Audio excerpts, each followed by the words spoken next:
What's up, guys? DigiDustin here with day 7 of Digimon TCG Christmas.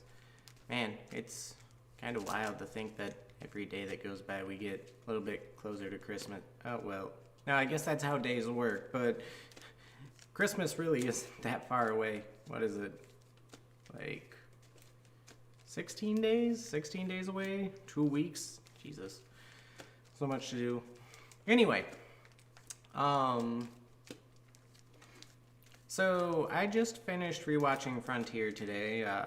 Got my 3 episodes in and finished on episode 50. So I get to start Savers tomorrow, which is interesting because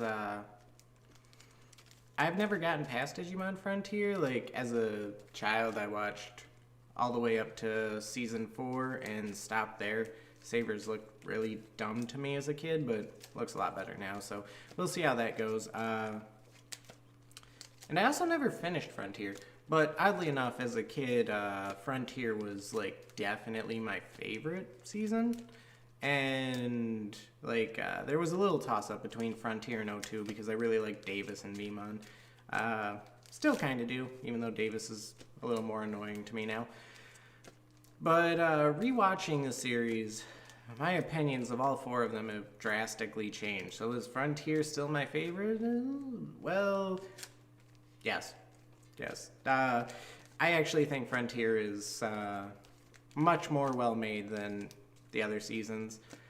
Arguably, season 3 in Tamers, which is many people's favorite, you could say was more well-made than Frontier, but I don't think it was. I think it just had a darker atmosphere, which when you throw a bit of edge and dark and brooding and stuff like that into anything, people automatically just want to assume that the quality of it goes up and it's a bit more of intelligent work, which, for what it's worth, Tamers isn't bad. It actually follows a pretty good story. The characters in it are really nice.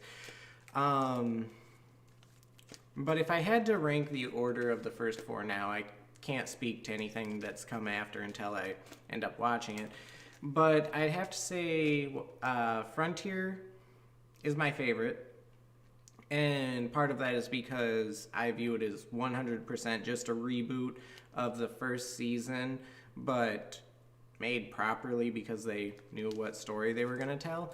I do think that the first season might have some advantage with character development, but in part that might have to do with the fact that the characters actually needed development in the first season, while in Frontier they had a much better idea of the characters they were going to create. But I'm not saying that Frontier was without its flaws. It had quite a few. There was definitely a lot of things that they could have done better. But just a really good season, really good ending. Unlike with season 1, I didn't cry at the end, but I definitely teared up a little because it also felt like much more of an ending than season 1's. Second place, it's probably gonna go to season 1 still.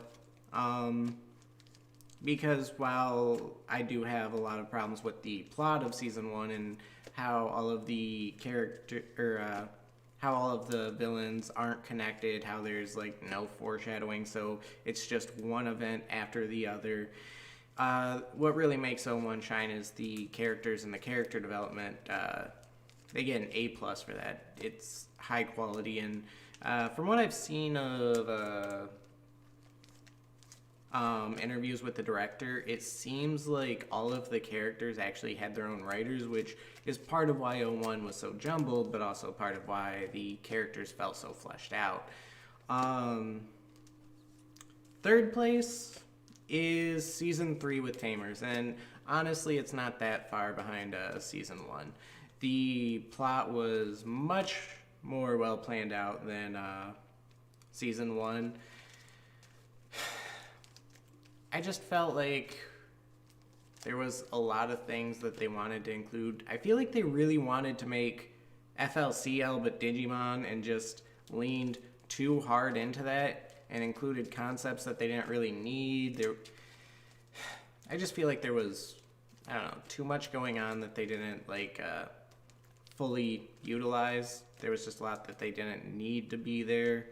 And there were also things that I wanted them to utilize more or delve into more that they didn't. It really felt like season 3, I think that the writers were held back by Toei or Bandai. I'm not sure. And that's just my hypothesis, but now, yes, that does leave season 2 to be like the worst season out of the 4 to me, and 2 times in a row we have Omnimon, which it's funny because we had Diaboromon like 3 times in a row. But season 2, you can tell that there's definitely an improvement in animation quality, that they definitely got a budget raise. I think that some of the characters are more interesting, but they never worked on developing them nearly as hard as season 1, which is also really unfortunate because there was far less characters. I think that part of the problem is they really wanted to include the season 1 kids a lot, which detracted from things. I think that both Armor Evolution and DNA is some of the coolest evolutions we've seen so far, and contrary to everyone else, I actually didn't mind Shakomon that much. I thought he was completely overpowered. And so the Digimon in season 2 were phenomenal. Oh, gross. But the issue with season 2 is there were a lot of concepts that they introduce